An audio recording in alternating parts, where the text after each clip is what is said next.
O homem encarna sobre a Terra, que gira em redor de uma radiosa fonte de energia, o Sol, e dele recebe sua primeira energia. O Sistema Solar, por sua vez, gira em torno do Sol central da galáxia, outra fonte radiante de energia. Eles descobriram que durante este giro, que leva 25.920 anos, e ao qual chamaram de ano cósmico, o Sistema Solar recebe a energia de uma série de astros radiantes, que produzem diferentes campos de força. Dividiram esse percurso em 12 setores, 12 forças fundamentais que o planeta recebe nos 2.160 anos de cada travessia, cada um produzindo diferentes processos e circunstâncias que o homem deve viver e que são parte de uma linha de montagem da consciência.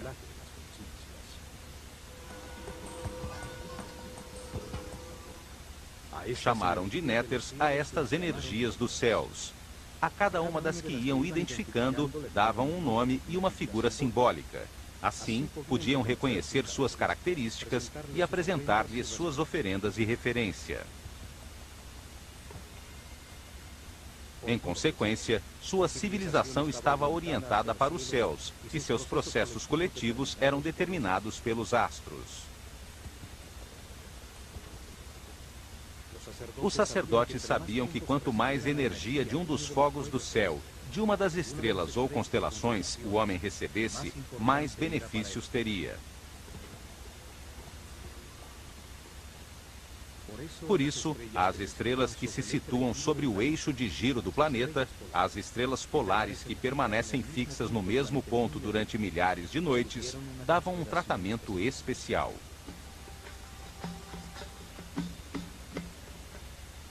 Além disso, em uma época em que a noite era comparada à morte, ao perceber que tais estrelas apareciam sempre no mesmo lugar, sem circular pela abóbada celeste, o povo transformou-as no poder que reina na escuridão, força nefasta que trazia as mortes e as desgraças. Esta série de forças que impulsionava os processos e eventos mais difíceis da vida eram comandadas por uma figura simbólica, a que chamaram de Set, raiz do Satã atual. Set, o Senhor da Escuridão, o poder que atravanca o avanço do homem, que o submerge em paixões animais, fazendo com que permaneça estacionado na ignorância. Tinha uma função importantíssima no universo egípcio. Levava o homem a cometer erros, induzia a condutas agressivas e desrespeitosas, que apenas produziam dor, sofrimento, angústia e medo. Os resultados destas condutas erradas angustiavam ao homem, trazendo sofrimento e impulsionando-o a procurar o caminho da paz e da felicidade. Compreendia que com seus atos agressivos para com os outros, somente estava se machucando. Então, mudava, e a força da luz iluminava sua consciência.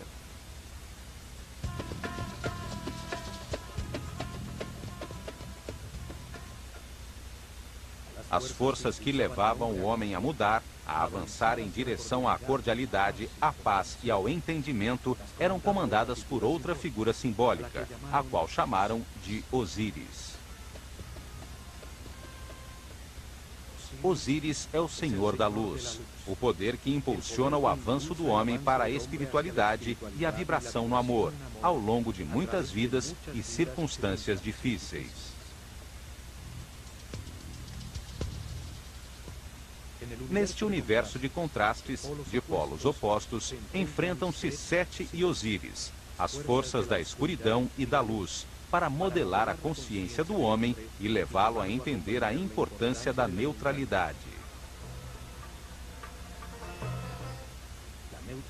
A neutralidade não gera uma força oposta que faz perder energia.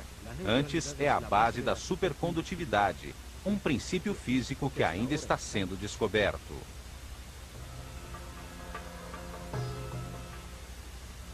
A neutralidade implica em respeitar os demais. Implica em ter consciência para não intervir nem impedir os seus processos do destino, as situações difíceis que o homem precisa viver para aprender.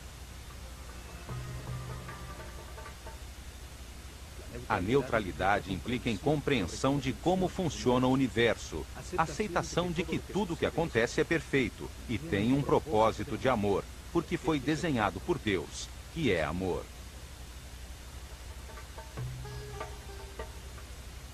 O ser humano atinge a neutralidade ao fim de seu giro de reencarnações, no momento que verificou na própria pele todas as verdades do universo, quando renasce em espírito e atinge a iluminação. Este momento é simbolizado por Horus, um falcão dourado que a tudo vê, tudo sabe, que voa sobre os contrastes e as limitações naturais do universo. Isso porque não apresenta resistência.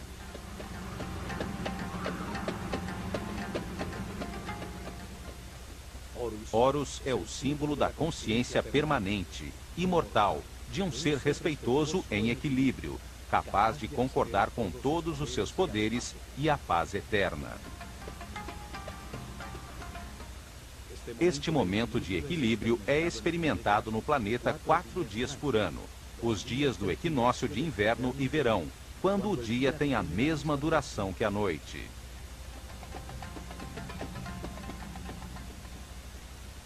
Em Edfu, construíram um templo para comemorar o nascimento de Horus, venerar e estudar o momento final do caminho evolutivo. O templo tem seu eixo e seus pórticos orientados para o ponto no horizonte por onde surge o sol no equinócio de verão.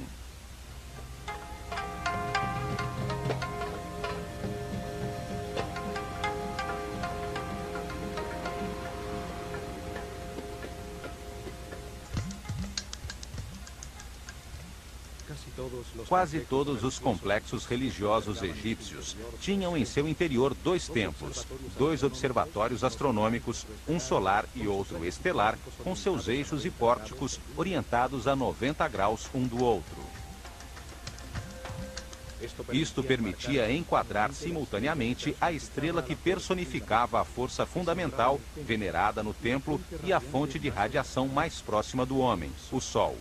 Isso nos dias que definiam as mudanças climáticas, as estações, os pontos em que mudava o meio ambiente de todos os seres da Terra. Em certos casos, como em Edfu e Dendera, um mesmo templo enquadrava com seus pórticos uma estrela brilhante que anunciava a saída do Sol por esse mesmo lugar um pouco mais tarde. Edfu e Dendera são 2 templos irmãos, 2 observatórios que se complementavam para registrar de forma precisa a abóbada celeste sobre o Polo Norte e o Polo Sul do planeta. As estrelas polares eram um ponto de referência para registrar qualquer variação na inclinação do eixo da Terra com relação ao Sol. Este ângulo é o que causa as estações, os solstícios e os equinócios, o clima do planeta.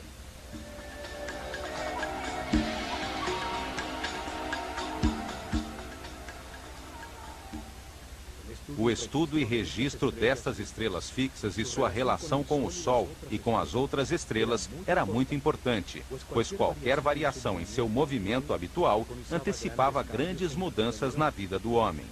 Eram as estrelas nefastas, as das grandes mudanças. Foram localizados a uma distância precisa de forma a produzir uma diferença de 1 grau exato em sua latitude. Dendera se localiza nos 26 graus e Edfu nos 25 graus de latitude ao norte do Equador.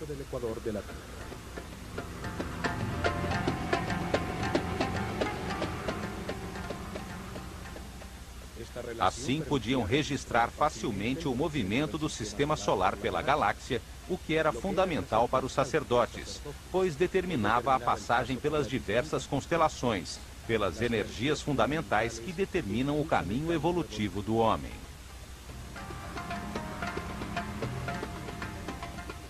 As mudanças de era, a passagem de uma constelação zodiacal a outra, determinaram as etapas em que os sacerdotes revelaram os mistérios do universo a seu povo.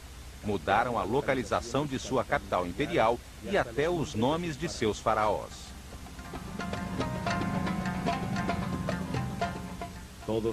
Todos os templos que construíram enquadravam em seus pórticos um setor do céu, por onde se movimentavam os mazarotes, os fogos do firmamento, permitindo-lhes registrar seus movimentos com facilidade.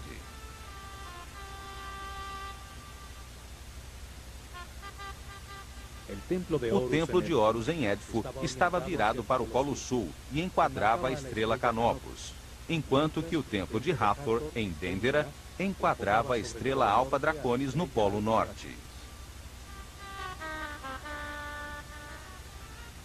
O templo de Horus em Édifo festejava seu nascimento no equinócio de verão, 3 meses depois. O templo de Hathor, em Dendera, festejava a renovação da vida, a fertilidade trazida pela inundação do Nilo no dia do solstício de verão.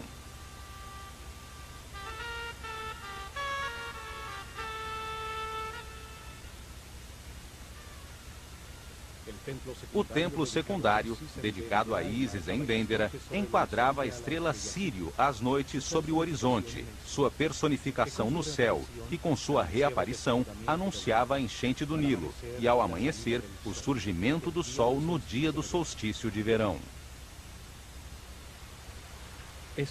Nesse dia, a inundação marcava o fim do ano solar egípcio, celebrando-se em Dendera as festas do Ano Novo em honra de Hathor, a força que renova a vida, e de Ísis, a que trazia a água, sustento do Egito.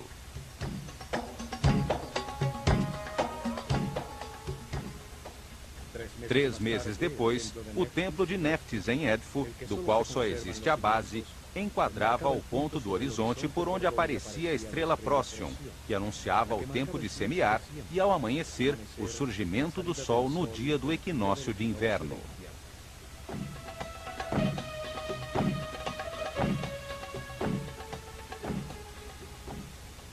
Os astros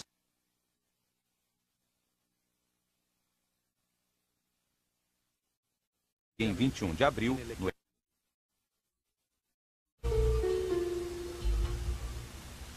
e lá chegava a barca de ouro com a imagem de Hathor que vinha de Dendera pelo Nilo.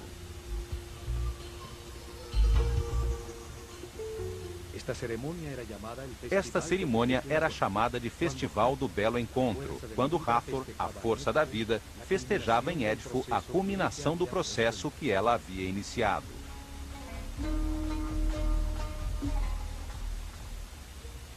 As estrelas e os sóis viajam de um horizonte ao outro pelo céu em barcos simbólicos.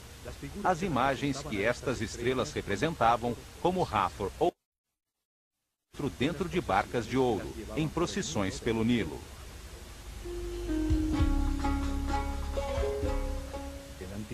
O antiquíssimo templo dedicado a Horus em Édifo, chamado de Apolinópolis Magna pelos gregos, começou a ser reconstruído em 237 a.C., durante o reinado do faraó Ptolomeu III, um dos reis macedônios que governaram o Egito como herdeiros de Alexandre Magno.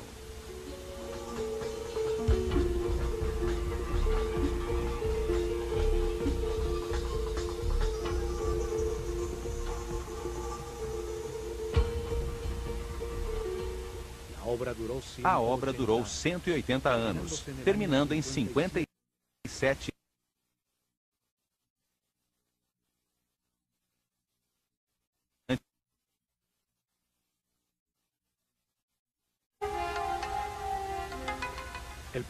O povo de Édifo ocupou os terrenos que eram antes exclusivos do complexo religioso. Seus muros de proteção externos desapareceram há muito tempo e a maioria de suas construções foi destruída.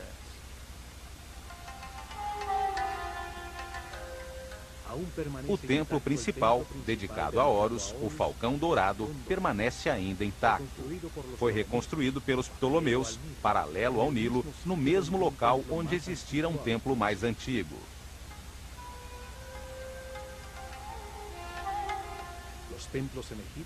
Os templos no Egito, que eram orientados para uma estrela em particular, só eram úteis por aproximadamente 300 anos, uma vez que o movimento do sistema solar em torno da galáxia tirava do foco a estrela objeto do registro.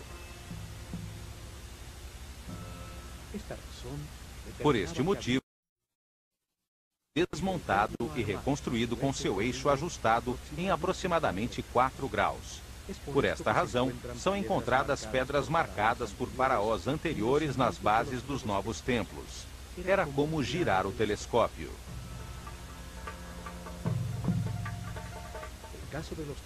O caso dos templos solares é diferente, pois o ângulo entre o equador e a eclíptica, por onde o Sol se movimenta, muda somente 1 grau a cada 7.000 anos. Os templos solares enquadrados com o ponto do horizonte onde surge o Sol em uma data especial serviam por milhares de anos.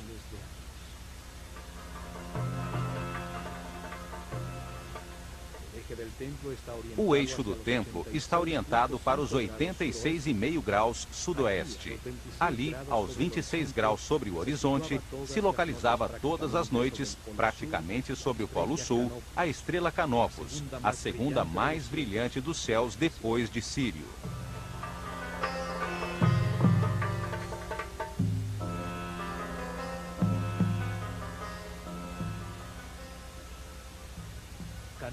Canopus, Alfa Cariani, situa-se a 74 anos-luz da Terra e é a estrela mais brilhante da constelação de Carina, antes conhecida como Argo Navis, guia do navio Argos, no qual Jasão e os argonautas embarcaram para encontrar o véu dourado.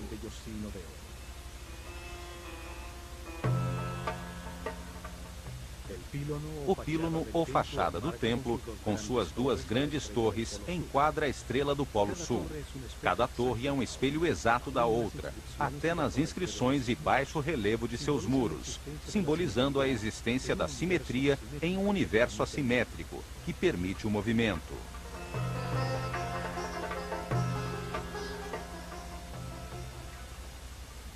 Na frente, a figura do faraó esgrime uma espada para os inimigos do Egito com um gesto ameaçador, em um símbolo recorrente desde a época de Nárnia.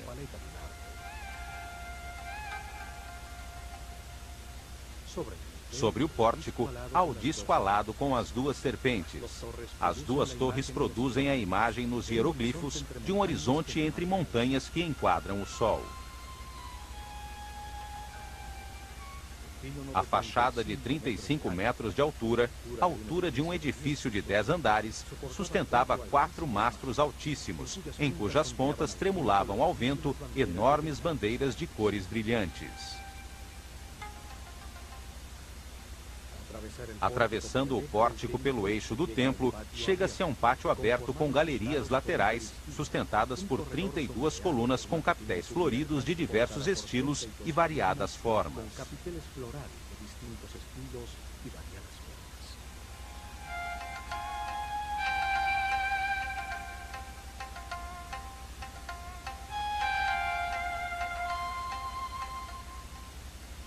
Na fachada interior do pílono, que se abre sobre o pátio interior, as imagens talhadas também estão dispostas simetricamente, como em um espelho, variando apenas as formas simbólicas sobre suas cabeças.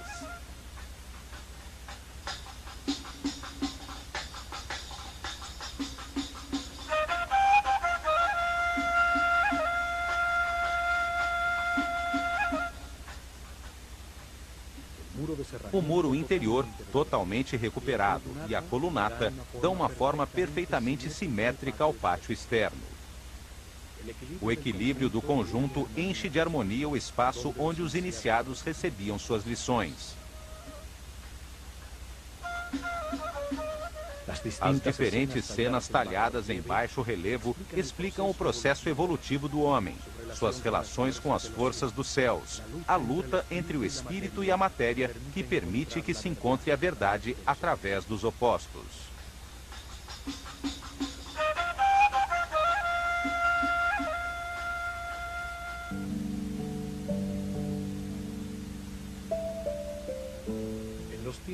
Nos tempos da Escola de Mistérios, existia um lindo jardim neste pátio, onde os iniciados faziam exercícios para constatar na própria pele as informações passadas pelos mestres.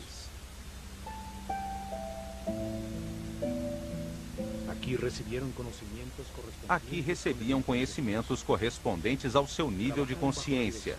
Trabalhavam sob a direção do mestre do misticismo, dedicando-se ao objetivo principal da neutralidade num mundo bipolar.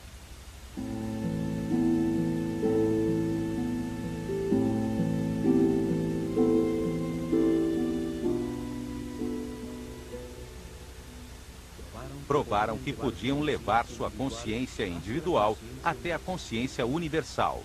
Entenderam a necessidade de um universo de contrastes que produzisse vivências, situações e processos que permitissem uma decisão livre. Cada vida permite que se experimente um lugar diferente, uma família diferente, diferentes condições de saúde e riqueza, diversas situações nas quais se pode cometer erros diferentes.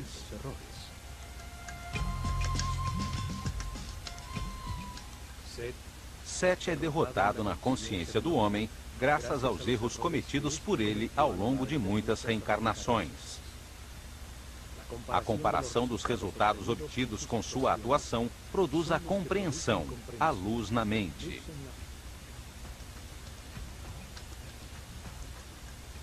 Experimentaram o princípio vital de outros seres e entenderam que existe somente uma grande consciência no universo. Isto foi verificado diante de uma das palmeiras no jardim da galeria, quando se concentravam nesta até sentir o vento em suas folhas.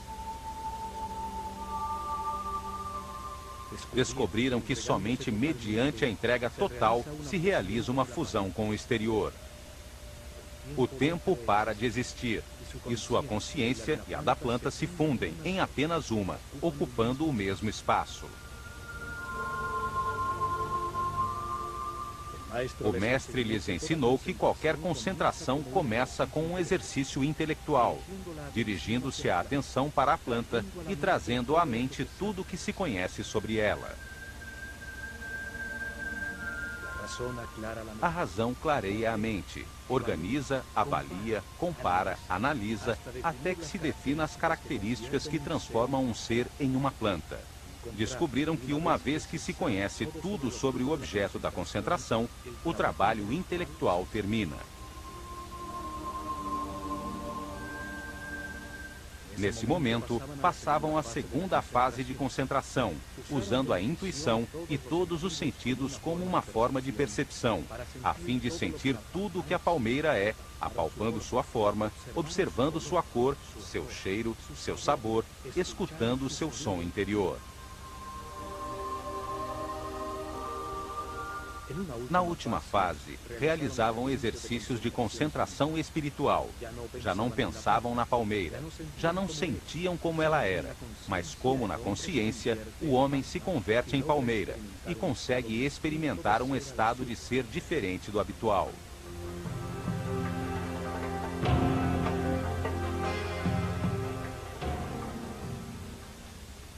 Nesse estado, o ego desaparecia e o iniciado se encontrava com o seu eu superior.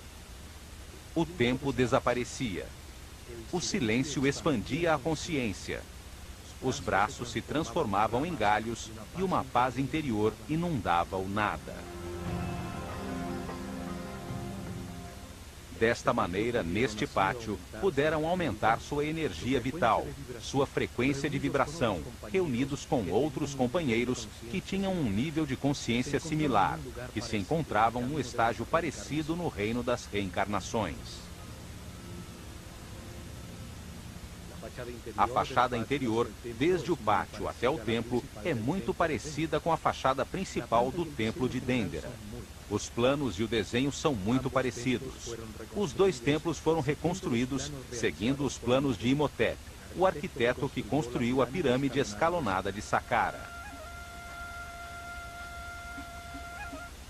O muro entre as colunas filtra a luz, permitindo que apenas um pouco desta entre no templo por sua parte superior aberta, facilitando a penumbra interior para a observação das estrelas. Duas grandes estátuas de Horus, como falcão, com a dupla coroa do Egito, marcavam a entrada ao salão chamado de Salão da Vida. Hoje só resta uma das estátuas de granito. Ao entrar no grande salão que os egípcios chamavam de Casa da Vida, sente-se uma mudança de temperatura imediata. Respira-se a paz nesse ambiente. 12 colunas impressionantes sustentam um elevado teto que nunca pôde ser decorado.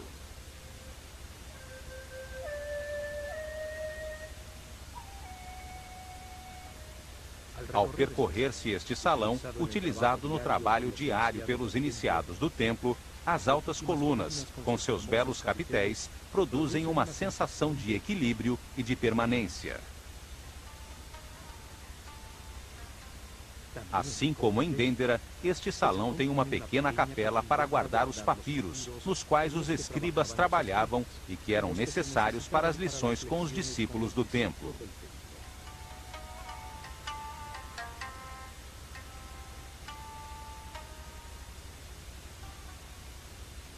Os egípcios chamavam de Kabet, ou tempo da sombra escura, ao primeiro nível do caminho evolutivo, quando o homem é praticamente um animal, um desalmado sem sentimentos, sujeito a paixões descontroladas e às reações automáticas de seus instintos.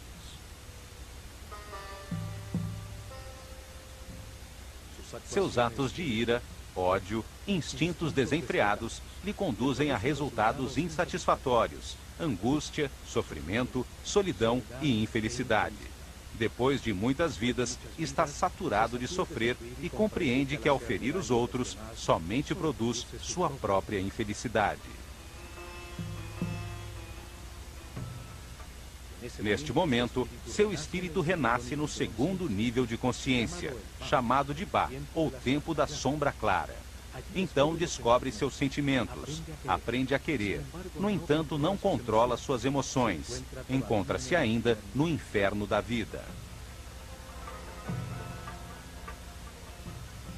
Ao ascender ao terceiro nível, chamado de tempo do coração que respira, o pêndulo o leva ao extremo oposto.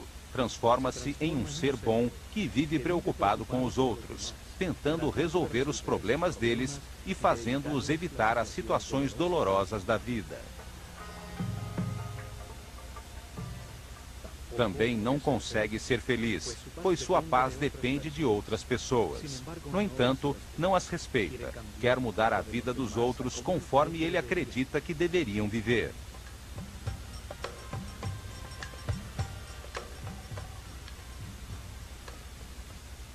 Esta atitude leva-o a confrontar seu sistema de crenças com o dos outros, pois não respeita as decisões que estes tomam. E quando se depara com situações difíceis para que aprenda, considera-as injustas, pois se vê como um ser bom que somente vive para os outros.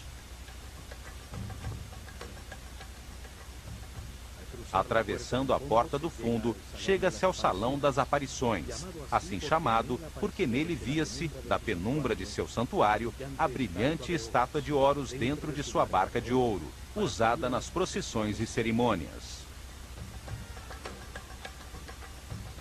A relação estreita do templo de Horus com o de Hathor em Dendera fica patente na decoração das colunas que tem a imagem da deusa em seus capitéis.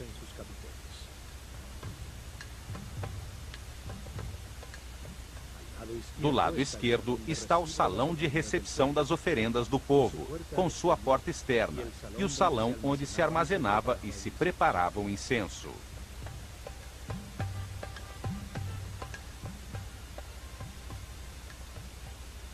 Do lado direito encontra-se o salão das purificações, usado pelos sacerdotes em seus rituais diários de limpeza, com a porta para sair para o lago e poço do templo. Os sacerdotes escolhiam seus discípulos entre os seres que manifestavam maior respeito pelos outros, maior sensibilidade, os que demonstravam ter, no mínimo, um terceiro nível de consciência. Forneciam-lhes informações e a forma de verificá-las pessoalmente. Eram guiados para que aprendessem a elevar seu nível de vibração. O trabalho começava pelo controle dos instintos, do medo da morte, do instinto de defesa e agressão. Eram submetidos a situações de extremo perigo. Aprendiam a confiar nos outros.